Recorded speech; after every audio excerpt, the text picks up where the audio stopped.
25 number নিশ্চিত। মাত্র একটা অধ্যায় অর্থাৎ পরিসংখ্যান পড়েই তুমি 100তে 25 নাম্বার তুলতে পারবে পরীক্ষায়, যদি তুমি এসএসসি 26 ব্যাচের স্টুডেন্ট হও এবং তোমার সাবজেক্ট হয় সাধারণ গণিত। অর্থাৎ তুমি যদি এবার ক্লাস 10 থাকো, 26 সালে তুমি এসএসসি পরীক্ষা দিবা, তোমার জন্য এই সুযোগটা আছে, এটা আর কারোর জন্য নাই। তোমার সিলেবাসে আছে 8টা অধ্যায়, এই 8টা অধ্যায় থেকে একটা অধ্যায় পড়বা, তোমার জন্য 25 নাম্বার নিশ্চিত। তোমার বিভাগ হচ্ছে 4টা বিভাগ থেকে তোমার টোটাল 8টা সৃজনশীল আসবে, সেখান থেকে তোমাকে 5টা আনসার করা লাগবে। বীজগণিত থেকে 2টা আসবে, জ্যামিতি থেকে 2টা আসবে, ত্রিকোণমিতি থেকে 2টা আসবে এবং পরিসংখ্যান থেকেও 2টা আসবে। তোমার কমপক্ষে এখান থেকে একটা আনসার করা লাগবে, এখান থেকে একটা আনসার করা লাগবে, এখান থেকে একটা, এখান থেকে একটা। তো প্রত্যেক বিভাগ থেকে তোমার একটা করে মোট 4টা আনসার করতে হবে। তো বাকি আছে আরো একটা। তোমার মোট কয়টা? মোট 5টা সৃজনশীল। তো টোটাল হয়েছে কয়টা? 4টা। আরো একটা বাকি আছে না? এটা তুমি যে কোনো বিভাগ থেকে তুমি আনসার করতে পারবা।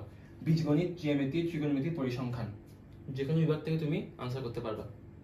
বুঝছো? তো তুমি চাইলে পরিসংখ্যান থেকে আনসার করবা। যদি তোমার এগুলোতে প্যারা হয়, তুমি এখান থেকে আনসার করো।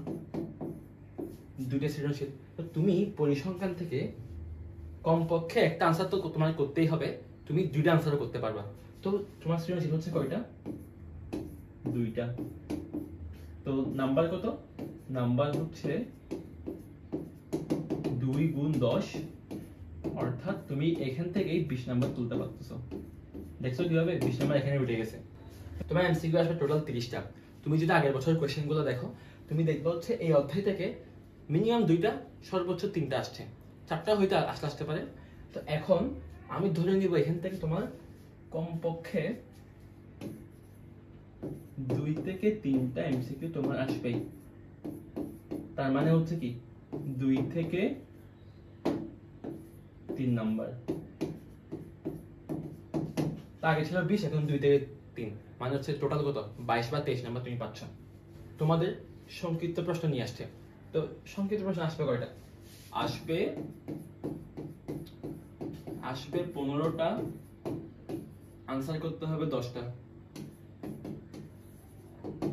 তোর করতে হবে কয়টা বলো? 10টা। একটা 2 নাম্বার করে টোটাল 20 নাম্বার। এখন এইখান থেকে কয়টা আসবে? এই যে 15টা আছে, এই 15টার মধ্যে তোমার পরিসংখ্যান থেকে আসবে 1 থেকে 2টা, মিনিমাম একটা তো আসবেই, 2টাও আসতে পারে। একটা 2 নাম্বার, তাহলে 2টা কত নাম্বার? 4 নাম্বার হবে। তুমি 2 থেকে 4 নাম্বার পাচ্ছ। এখন এক্স্যাক্টলি কয়টা আসবে এটা তো বলা যাচ্ছে না, তো আমি ধরে নিলাম 2 থেকে 4 নাম্বার আসবে, এই রেঞ্জ আসবে, হয় 2 নাম্বার নাহলে 4 নাম্বার। এখন তাহলে হিসাব করো মোট কত হয়। মোট সৃজনশীলে হচ্ছে তোমার 20 নাম্বার, সৃজনশীলে হচ্ছে তোমার 20, তারপর এমসিকিউতে তোমার আসতেছে 2 থেকে 3 নাম্বার, তারপর সংক্ষিপ্ত প্রশ্নে আসছে তোমার 2 থেকে 4 নাম্বার। তো মোট কত? 20 যোগ 2 22, 22 যোগ 2 24, তারপর 3 যোগ 4 7, 27। অর্থাৎ তুমি মোট 24 থেকে 27 নাম্বার পাচ্ছ। আমি যদিও ভিডিওতে বলছি 25 নাম্বার, তুমি কমপক্ষে 25 বা কমপক্ষে 24টা পাবাই, আর সবচেয়ে বড় সম্ভাবনা হচ্ছে তুমি 25 থেকে 26 নাম্বার পাবা। তো আমি এই রেঞ্জে রাখতেছি 24 থেকে 27 নাম্বার।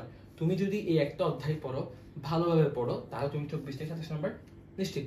তাহলে তুমি কোনো অধ্যায় কোনো পড়ো নাই, কিছু পারো না, এই অধ্যায় দিয়ে শুরু করো, এই অধ্যায় প্র্যাকটিস করা শুরু করো, তোমার 25 নাম্বার নিশ্চিত হয়ে গেছে। কারণ তোমার কনফিডেন্স আসবে যে হ্যাঁ, আমার তো অলরেডি 25 নাম্বার হয়ে গেছে, এখন আমি বাকি একটা করে অধ্যায় পড়ি। তুমি এখন আমি বৃত্ত পড়ি, বৃত্ত পড়লে আরো 10 নাম্বার আসতেছে এমসিকিউতে, তারপর সৃজনশীলে 10 নাম্বার আসতেছে, সিকিউতে আসতেছে, এভাবে একটা অধ্যায় পড়বা, তোমার নাম্বার আস্তে আস্তে বাড়বে। শুরু করো এই অধ্যায় দিয়ে।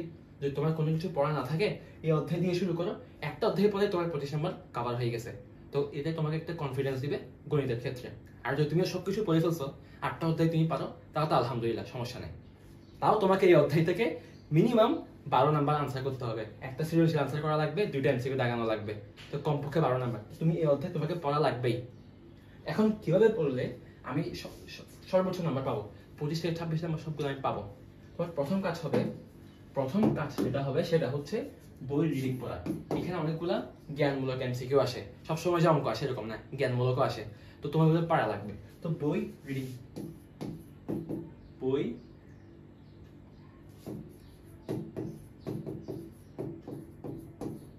লাইন বাই লাইন রিডিং পড়তে হবে, লাইন বাই লাইন রিডিং পড়তে হবে। পারলে তুমি দাগায় দাগায় পড়বা এবং এমসিকিউর জন্য পড়বা এবং হচ্ছে ইনফরমেশনগুলো মনে রাখার চেষ্টা করবা। তারপর হচ্ছে তারপর আছে তোমার কি বলে সংক্ষিপ্ত প্রশ্নের জন্য পড়া লাগবে। তোমার এখানে যেসব সব সংজ্ঞা তোমার পড়া লাগবে, সব সংজ্ঞা তোমার মুখস্থ করা লাগবে, বুঝে বুঝে মুখস্থ করবা। জিনিসটা যদি কি বুঝায়, তোমাকে উপাত্তের সংজ্ঞা বলতে পারে, তোমাকে মধ্যকের সংজ্ঞা, তারপর হচ্ছে গড়ের সংজ্ঞা জিজ্ঞেস করতে পারে, তারপর গণসংখ্যা বহুভুজ কিভাবে আঁকে, কিভাবে মানে ওই জিনিসটা কি, তোমাকে যত ধরনের টার্ম এখানে আছে সবগুলো তুমি পড়বা, গাইড থেকে পড়ো, যেখান থেকে পড়ো, তোমার সবগুলো লিস্ট একসাথে থাকবে, ওইখানে তুমি পড়বা, মুখস্থ করবা, পরীক্ষায় আসলে লিখে দিবা, শেষ। তারপর আসে হচ্ছে সকল সূত্র পারতে হবে। এই অধ্যায়ের সূত্র খুব বেশি নাই, যা আছে সবগুলো একেবারে সহজ। সূত্রগুলো শিখবা, প্র্যাকটিস করবা, তাহলে তোমার কি মনে থাকবে। তারপর যে কাজটা করবা, বোর্ডে আসা 50টা এমসিকিউ ও 10টা সৃজনশীল প্র্যাকটিস করবা, নিজে নিজে করবা অবশ্যই।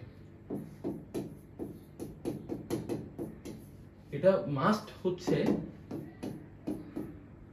না দেখে, মানে নিজে নিজে, তুমি তো চোখ বন্ধ করে করতে পারবে না, তো ওই জন্য তোমাকে নিজে নিজে প্র্যাকটিস করতে হবে। মানে তুমি উত্তরপত্র দেখতে পারবে না, কিছু দেখতে পারবে না। এই 50টা যদি তুমি প্র্যাকটিস করবে ওইভাবে যে তুমি না দেখে পারতেছো কিনা, তুমি 50-এ 50 বা 48 পাচ্ছ কিনা, আর তুমি এখানে সবগুলো লিখতে পারতেছো কিনা, বুঝছো? এই 10টা সৃজনশীল তুমি করলে তুমি 15টা করতে পারো যদি তুমি সেফ জোনে থাকতে চাও।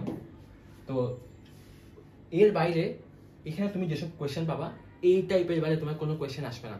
তো তোমার কি কি কোয়েশ্চেন আসে, সংক্ষিপ্ত পদ্ধতিতে গড় বের করা, নর্মালি গড় বের করা, প্রচুরক মধ্যক এগুলো বের করা, তারপর হচ্ছে গণসংখ্যা বহুভুজ আঁকা, অজীব রেখা, তারপর আয়ত লেখ, এই কয়েকটা গ্রাফ টাইপের জিনিস এগুলো আঁকা, এগুলো শিখবা। একেবারে নিজে নিজে একটা কোয়েশ্চেন ধরে তুমি নিজে নিজে করার ট্রাই করবা, তারপর আনসার দেখবা যে মিলতেছে কিনা, তুমি কোনো কিছু মিস করছো কিনা, কোনো পয়েন্টে মিস আছে কিনা। আর আমাদের কোর্সে তো তোমাদের এই অধ্যায়ে ক্লাস হবে, তখন তোমাকে সম্পূর্ণ এই অধ্যায়টা পড়াই দেওয়া হবে এবং এমনভাবে পড়ানো হবে যাতে তুমি 25 নাম্বার নিশ্চিতভাবে তুলতে পারো। তো এই গেল কথা, তুমি এই অধ্যায়টা ভালোভাবে পড়বা। তোমার যদি কোনো কিছু পড়া না থাকে, আমি আবার বলতেছি, তুমি এই অধ্যায় দিয়ে শুরু করো, তোমার 25 নাম্বার নিশ্চিত ইনশাল্লাহ।